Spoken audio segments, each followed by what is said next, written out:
السلام علیکم. د دوست راډیو درنو اوریدونکو او د زرو پل خپرونې درنو مینوالو په سلامونو او نیکو هیلو مو هرکلی کوم. درنو اوریدونکو تاسو د زرو پل خپرونه کې د ناول 10مه برخه اوریدلې وه. دا چې په 11مه برخه کې څه کېږي نو په ګډه به یې واورو. پیل کوو د ناول پر 11مه برخه.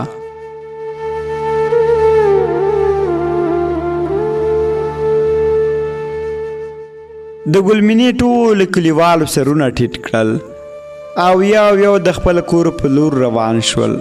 ملک خان ولی چې دا ننداره ولیده نو ډېر خوند یې ترې واخیست. له ملک شیرګل نه دسمال واخیست او خپل کلي ته روان شول. ملک هم له خپلو زامنو سره کور ته ننوتل او تر ماسخوتنه په کور کې چوپ په چوپتیا وه. ټول په دې فکر کې وه که ګلمینه خبره شي نو څه به پیښ شي. د شپې 12 بجې وې. ګلمینه په خواږه خوب ویده وه.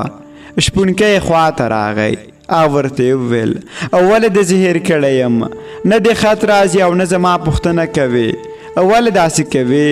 ته خو داسې نه وې که نه؟ یو خبره په یاد لره، که مې هم داسې هېرې کړې نو بیا به درنه ډېر لرې لاړ شم چې دا بېلتون به تا ته ډېر سخت وي. ګلمینې غوښتل چې خبرې ورته وکړي خو هغې په خوله ورته لاس کېښود او ورته یې وویل ته مه وایه، کله چې زما خبرې خلاصې شوې نو بیا به تا ته غوږ شم. د دوی خبرې بادر واورېدې. هغه تبر راواخیست او ورو ورو د ګلمینې کوټې خواته یې ګامونه ګړندي کړل. ګلمینې د پښو خرپا واورېده. شپونکي ته یې وویل چپ شه، څوک راغلل؟ ته ولې په دې نیمه شپه راغلی؟ ته لیونی شوی؟ هغه وویل هو که لیونی نه وی له تا سره به مې مینه نه کوله. ګلمینې ورغبرګه کړه له ما سره دې د څه مینه کړې؟ تا خو ښار کې واده کړی او هلته مینه کوې، اوس ما څه کوې؟ شپونکي چې څنګه خبره کوله نو د بادر له لورې په سر په تبر ووهل شو. هغه پر ځمکه راوغورځېد. لاسونه او خپې په رپېدو شوې داسې لکه څوک چې چرګ حلال کړي او هغه پر ځمکه پړتېږي. له یوې شېبې وروسته د شپونکي له سره وینې دارې وکړې. بادر په وینو لړلې تبر د ګلمینې په لور جګ کړ. د بادر رډو سترګو ته یې په مایوسي انداز کتل خو ورور یې له ډېرې غوسې په ځان نه پوهېده. هغه تبر پورته کړ او هغه چې څنګه په سر ووهي د هغې له خولې چغه ووته او په کټ کې نیغه کېناسته. شاوخوا یې وکتل. اوف خدایه، شکر چې خوب وه. د خپل مخ خولې وچې کړلې. له کوټې بهر راووته. له منګي څخه یو ګیلاس یخې اوبه وڅښلې. بیا ټوله شپه په ډار تېره کړه. سهار چې کله را بیداره شوه نو شونډې پلوې شوې وې. نو لومړی له شیرین ترور سره مخ شوه. هغې سمدستي ترې پوښتنه وکړه ویې لورې دا په شونډې دې څه شوي لکه چې ډاره شوې؟ هغې خپلې شونډې په خپل پلو پټې کړې او ویې ویل هو په خوب کې وډاره شوم. ترور یې وویل زما نازولې چې کله ویده کېږي نو کلمه پر ځان چوف کوه، لمونځ کوه نو بیا به نه ډارېږي. هغې وویل سمه ده ترورې، همداسې به کوم.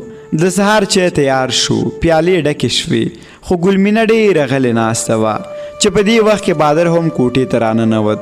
هغه دسترخوان ته وکتل. بیا یې وویل نن خو بیا پراټې دي او رښتیا هغه تور مرچ هم راوړی. په دې هګۍ یې واچوئ چې خوند یې لا په دوه شي. هغه لا پراټه نه ونیمې کړې چې خور یې پرې غږ کړ لالا نن کور ته ځو، زړه مې ډېر تنګ شوی، کور پسې ډېره خفه شوی یم. بادر ورته په خندا ورغبرګه کړه هو والا زه هم تنګ شوی یم او کله یې راته ډېر یادېږي. بس دی یو میاشت مو تېره کړه، داسې وکړه چې تاسې خپل کالي راټول کړئ او زه به تر هغې چای وڅښم. هغې نازګلې ته غږ کړ وا نازګلې، هغه کالي راټول کړه. لالا مې وایي نن ځو په خیر، زر که وهله نو. له اشپزخانې نه ورته هغې وویل سمه ده خورې، هر څه به راټول کړم، تاسې تر هغې چای وڅښئ. ترور یې هم نازو پسې ورغله. هغې وویل وجنو څه کوئ؟ داسې مو په دې شین سهار کې ګنډې تړلې دي؟ ها نازو په خندا وویل بس د ډېر وخت مو تېر کړه ترور جانې. هغه له ځایه راپورته شوه. پوهېږم چې کلي پسې خفه شوې وې، زه هم ډېر وخت کلي ته نه یم تللی. نو داسې وکړه زما کالي هم راټول کړئ چې چې په ګډه سره لاړ شو. بهادر خپلې ترور خبرې واورېدې او له کوټې ورغږ کړل. وایم زما د زړه خبره دې وکړه ترورې، بس دا دی زه ټانګه تیاروم، تاسې راووځئ. د شیرینې ترور انګور وویل ادې ته خو ځې، خو ګوره چې بیا ډېر وخت تېر نه کړې، ځکه بې له تا کور هېڅ خوند نه کوي. سمه ده زما غمخوارې انګورې، بس د 3 ورځو لپاره ځم، زر بیرته راځم په خیر. دوی تیار شول او له دروازې ووتل.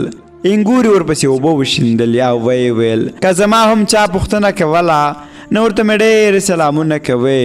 ټول په یوه خوله وویل علیکم سلام او نور کلي ته روان شول. ګلمینې په ټوله لاره کې بیګاني خوب ته تعبیرونه کول، هیڅ خبرې نه کولې. په ټوله لار کې ترور او بادر بنډار ګرم ساتلی وه. کله ناکله به نازګلې هم ورسره غږ ملګری کوه. خو کله چې له ښاره ووتل نو د خپل کلي جیک غرونه په واورو پټ ولیدل. مرغیو په شین اسمان کې اتڼونه کول. د کلي یخې هوا هغه په خپل جوش او مسې راوسته. هغه د خپل کلي په ننداره شوه، ډېره زیاته خوشحاله سوه، داسې لکه ماشوم چې اختر ته خوشحالیږي. خو څه پوهېده چې دا خوشحالي به په ویر بدلیږي. دوی چې کله کلي ته ورسېدل نو ملک او د کور نورو غړي د دروازې مخ ته راټول شوي وه. ګلمینه چې څنګه له ټانګې ښکته شوه نو لومړی خپله مور ته ورغاړې وته. دواړو یو بل څرخه وچړل. خو کله چې مور خپل لور په مخ غولوله د هغې وتلې شونډو ته یې پام شو. هغې ویل وی لورې ولې دې داسې شونډې وتې دي؟ ګلمینې د خپلو سترګو اوښکې پاکې کړې چې څنګه یې خوله جوړوله. شیرینې ترورې ورغږ کړل د بهادر مورې دا نازه ولې اوس په خوبونو کې هم ډارېږي. له دې خبرې سره ټول په خندا شول. د روغبړۍ وروسته ټول کلا ته دننه شول. له لږ بنډار نه وروسته ګلمینه د نازګلې څنګ ته ورنږدې شوه او هغې ته په غوږ کې وویل راځه ګودر ته ځو، ته ګودر پسې نه یې خفه. هغې هم خپل غومبري راغونج کړل او دواړه ګودر ته روانې شوې. مور یې ورپسې له شا غږ کړ ای جنو چېرته روانې شوې؟ دواړو په یو غږ وویل مورې ګودر ته ځو، ژر راځو. سمه ده، هغه منګي هم در سره راډک کړئ. هغوی منګي راواخیستل او له کلا را بهر شول. په پټیو کې کلیوالو پیغلو ته پام شو چې منګي په سر او د ګودر په لور روانې دي. ګلمینې هغوی ته ورغږ کړ ای ښایسته پیغلو صبر وکړئ، یو ځای ګودر ته ځو. د کلي جنکو پر شا وکتل ای ګلمینه راغلې ده. دوی ټولو ګلمینې ته ودرېدلې. کله چې هغوی راغلې نو له هرې یوې سره یې سړمشې وکړه. مرینې غږ کړ ای ګلمینې ته چېرته وې؟ ځوانې مرګې دومره وخت مسافري څوک کوي؟ هغې وویل مرینې خورې زه ښار ته نازګلې لیونۍ پسې تللې ومه او دا دی اوس مې درته راوسته. یو بل یې غږ کړ دا خو دې سم کار وکړ ځکه دواړو پسې خفه شوي وو. باور وکړئ چې تاسې په کلي کې نه وئ نو ګودر داسې بې خونده ښکارېده. نازګل یې وویل ښه نو خبره داسې ده، بیا خو موږ ډېرې مهمې یو. نو له همدې خبرې سره ټول په خندا او ګودر په لور روان شول. کله چې ګودر ته ورسېدلې نو ګلونو ته پام شو چې منګی ډک کړی و او د روانېدو په حال کې وه. هغوی چې دوی ولیدې نو ژر یې منګی کېښود او مخې ته یې ورغله. وا ګلمینې او نازګلې دواړه دې د مرګي له هېره شي، دا ولې داسې څوک کوي؟ موږ درته نه یادېدو که څنګه؟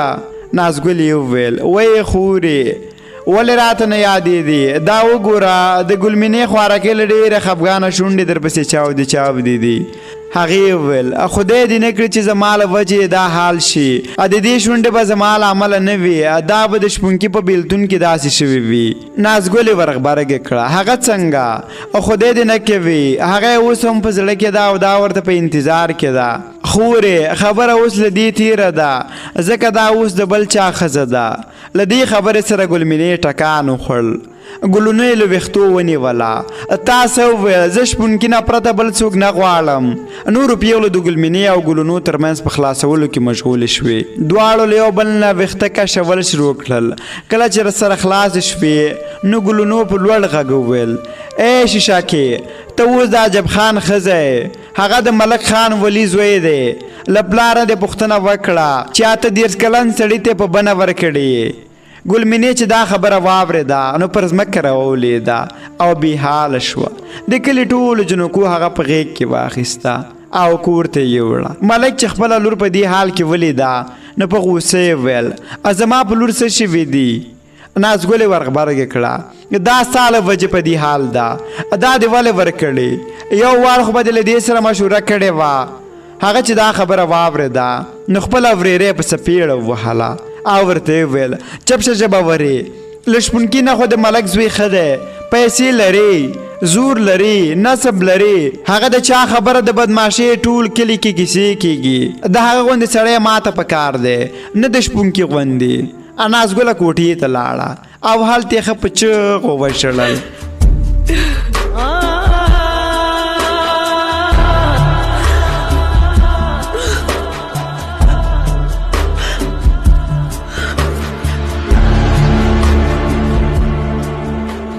د ګلمینې مور خپله لور کوټې ته دننه کړه، ترورې پښې ورته مالش کړې تر څو په هوش راشي.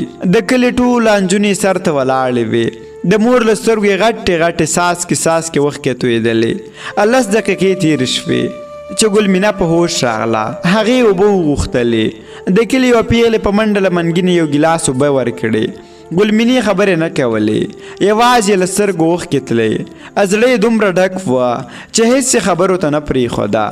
ډېر څه یې غوښتل چې خپل مور ته یې ووایي، خو د کلي له پیغلو یې حیا راتله او بس هر څه په خپل زړه تېر کړل. بادر چې کور ته راغی نو د کلي ټولې پیغلې له کوره ووتې. هغې چې پیغلې ولیدې نو له مور یې پوښتنه وکړه څه خبره شوې مورې؟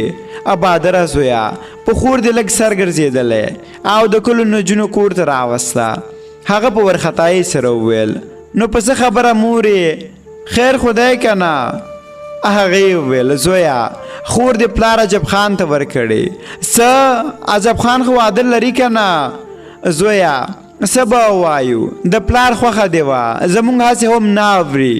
عادي دا کار زه نه منم، هغه خو نور زوړ سړی دی او ګلمینه تر اوسه ماشومه ده. دا ظلم دی که له عجب خان سره ټول کلی هم ودرېږي نو زه به هغه ته په کلي کې د قدم ایښودلو اجازه ورنه کړم. بادر د کلي دیرې ته لاړ، هلته یې خپل پلار ته په غوسه وویل ابا خانولي ته به ووایې چې زموږ کلي ته دې را نه شي، موږ ورسره کومه خپلوي نه لرو. ملک له کټ راپورته شو. بادر ته په نرمه وویل زویه اوس کار شوی، ډېرې چغې مه وهه، بده خبره ده.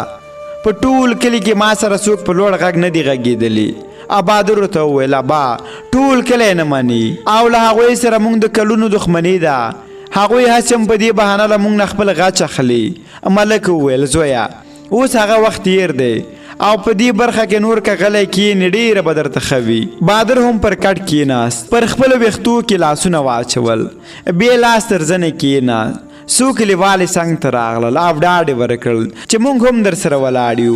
ملک کور ته راغی او نازګلې ته یې غږ کړ وا نازو دا نازولې ملګرې به دې پوه کړې چې نور مې دې نه شرموي، که یو غلط حرکت یې وکړ نو ژوند به یې په اور ستی کړم. هغه د ملک له خبرو سره سم د ګلمینې څنګ ته لاړه. ګلمینې یوازې دروازې ته کتل او وخت یې تویولې. هغه یې څنګ ته کېناسته او په سر یې ورته ټیکری سم کړ، په غېږ کې ونیوله او بیا په سوړ غږ وویل خورې خیره دا به دې نصیب وي، هسې هم هغه دې نه غواړي، که یې غوښتلې نو دا ورځ به مو نه لیده.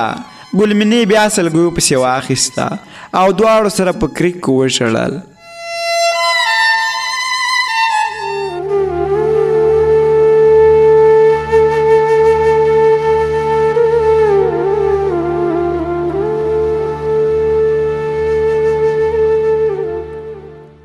دا وه د ناول 11مه برخه. دا چې په 12مه برخه کې څه پیښیږي، آیا شپونکی به د ګلمینې له کوژدنې خبر شي؟ آیا ګلمینه به عجب خان سره واده ته او که مرګ ته زړه ښه کړي؟ او شپونکی به د رمو د مالک لمړنې خبر شي او که نه؟ دا هر څه به په 12مه برخه کې واورو. دا چې تر 12مې برخې ستاسو درنه چوپړ ته راځم، تر هغې مو په پاک رب سپارم. هر چیرې چې یاست ښه د باد د مینې ډک ژوند ولرئ، بې مینې بې جانانه مه شئ.